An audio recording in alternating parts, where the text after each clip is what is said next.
Another important point, example of prototyping. There's a company in New Zealand called Pickpock Games. Anybody has heard of the company name? Pickpock Games? No. So you have heard? Okay, great. So again, I was working in New Zealand for a while, so some examples from New Zealand. So they were making a game called Giant Boulder of Death, right? You can search it up on Google Play or Apple Play later on. And the game mechanic is very simple. There's a giant boulder, it rolls, right? And as it rolls, it will pick up stuff and it will get bigger and bigger. And then you destroy stuff along the way. It took them around many months to get the mechanic correct. And this is also a very, very experienced studio.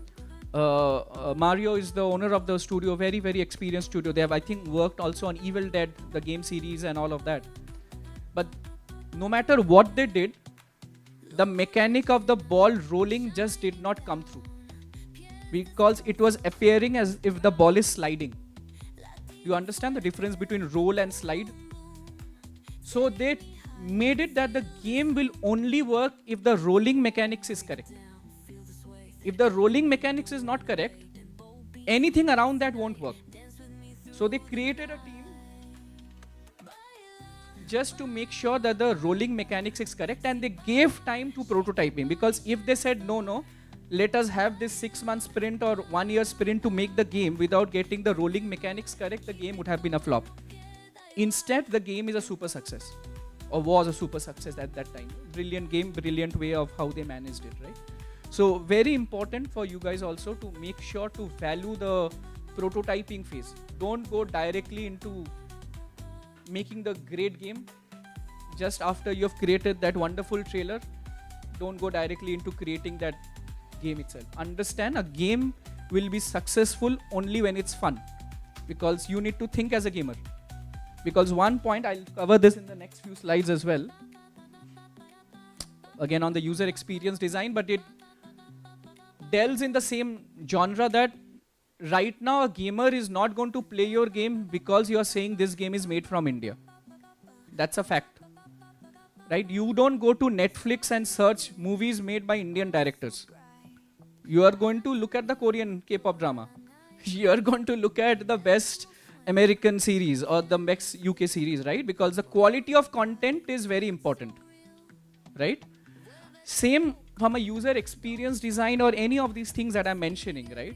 It's important that you're creating games, creating UI which is at a global level. It's not going to work out at all if you say that, okay, we are a team from India, we are making local content, please play the game. They will not play the game because it's not the same quality, right? So as developers, you need to strive to make games which have that higher quality in terms of output, including user experience design. Now, can anybody tell me what's the difference between UI and UX? Any ideas? Good.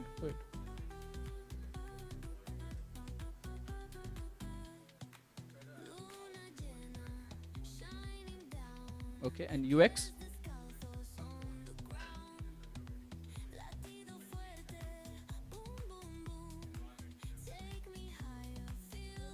Not necessarily. Not necessarily. I'll come to you later. Again, Buro there last. Let's ask the people first. Anybody? Because it's a common issue, and I think people don't get it. The difference between UI and UX, and they would either get a UI artist and hope that they can do UX well, or get a concept artist and pray to God that they can do UX. Right? Pray करने से game नहीं होता है, right? Because I see many studios making the mistake. You'll get an artist, the same artist is doing concept art, BG, UI, UX. Maybe they'll teach them Unity also and start, okay, Unity code bhi kar lo. No, UX is very, very important. What he said is partially true, but UX is also the experience of the user. Whether a button will be small or large, it will be on the top or bottom, the color will be what. Those are all part of UX, and you need good UX skills for any application that you're developing in general, right? One of my favorite topics again, insufficient testing. Nobody does testing, right? Because only the team members does testing, and testing is only something that you focus on when the game is almost near the end, right? Because testing is not so relevant, and that is one of the biggest mistakes. So when we were doing QA, we have tested, we still have a very large testing team. We have around 70, 80 testing QA people. But when we are doing purely services, we did testing like local functional testing and compliance testing for Xbox, PlayStation, PC, mobile, for many, many large IPs. Payday 2, Payday, you have heard of the game.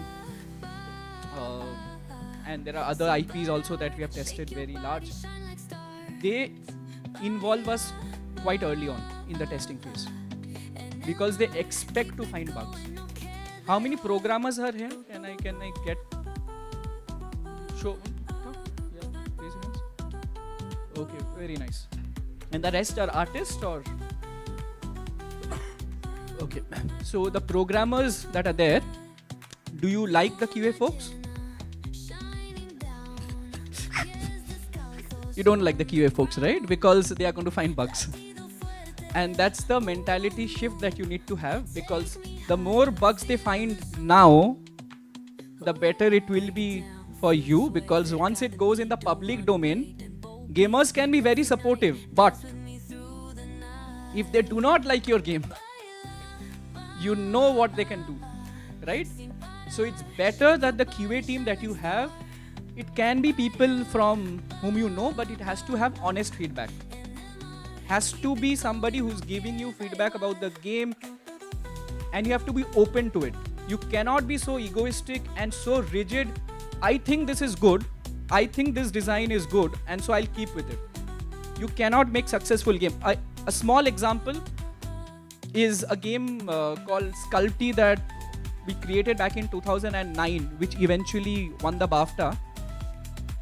Had a wonderful team, and the biggest advantage of that team, even the artists and the programmers always knew that the product is more important than their ego. So if there were situations where the programmers wrote modules and we didn't use it, the artists created splash screens and we didn't use it because the product demanded that those will not be there.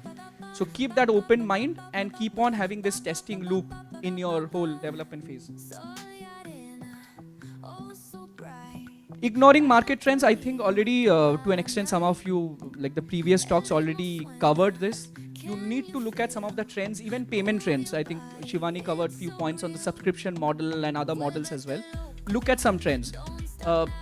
Because she's covered the mobile part, let me talk about the console PC part. How many of you are developing games on PC and console? Some, I think Aditya there, I can see already. Others are also doing PC console, right? Now think of, when you're doing console, think of the Xbox Game Pass. For example, there is of course PlayStations and others, but what will enable you to use the Xbox Game Pass? It's very simple. You just need to also have the game released on Windows Store. It's as simple as that. And suddenly you have another monetization model on that. So if you look at the Unity report, it said games which did well are games which were released on multiple platforms, right? So you have to think, if you are making on PC and console, releasing it also on the Epic Store. Release it also on Nintendo Switch, on Xbox Series X, maybe also on Xbox One. Because that will give you a better opportunity, and definitely use these game passes because it helps. I have seen it myself with the games that we have co-developed or co-published, it helps.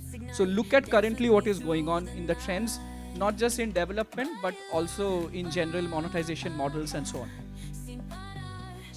Oh.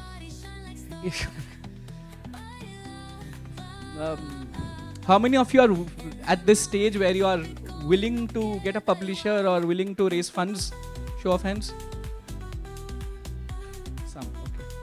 Now, what is the right time to raise fund is a very complicated question, right? I have, for Godspeed, we have raised fund twice. But previously, while working in other AAA companies, I've been part of multiple fundraisers. And one of the best answers, recently Ninad also from Reliance also gave the same answer, but same sentiment. The best time to raise fund is when you don't need it. That's the best time. Because if you are trying to raise fund at a time where you are requiring money, you will never be able to negotiate. It's very difficult. And I'm giving you directly an honest answer, right? Because I've been in that situation. You need to be in a position where you can say, no, I don't want this deal. And you cannot be in that situation if you are crash crunch. And so it's important for you when you're having a company as an indie studio, do not try to raise fund where it's a very disastrous condition, because then you are doing something known as a stress sell or stress assets deal or something like that. Don't do it. Try to see if you can get that cash flow positive some way and have some kind of authority when you're having those negotiations. Right? First point. Second point, is VC the only route? The answer is no. VC is one of those options. Definitely a good option, but one of the options. There are multiple ways to raise funds. I think in the previous slide, I saw some of the investing ventures. There are many of them whom I know quite personally, and the same sentiment. They are willing to deploy funds, right? But they need to look at good opportunities in companies and in products. So you need to know, is it a good time to go to a VC? Is it a good time to bootstrap? You know what bootstrap means, right? Some of you here are already bootstrapped, I know, and that's a good strategy. And one good example I'll see from my own experiences, we started Godspeed as service companies, and we worked on AAA, AA, multiple IPs to actually be cash positive, because I was very, very adamant along with Ranbir, who's my business partner, that we will raise funds only when we require it. We'll bootstrap it as much as possible. And we didn't raise funds for 4 or 5 years. We grew to about 75 people without raising any fund. Now as a company, because we have changed our business operandi, we are more than 250 people across 5 international locations, Dubai, Brazil, Lithuania, India. But in general, you need to have that focus, and you need to be very good with money. I mean, you cannot be an owner of a company and not knowing how to handle money. So in your own personal life, if you cannot handle money well, you need to first fix that, because chances are when you handle a company, you are going to make the same mistakes.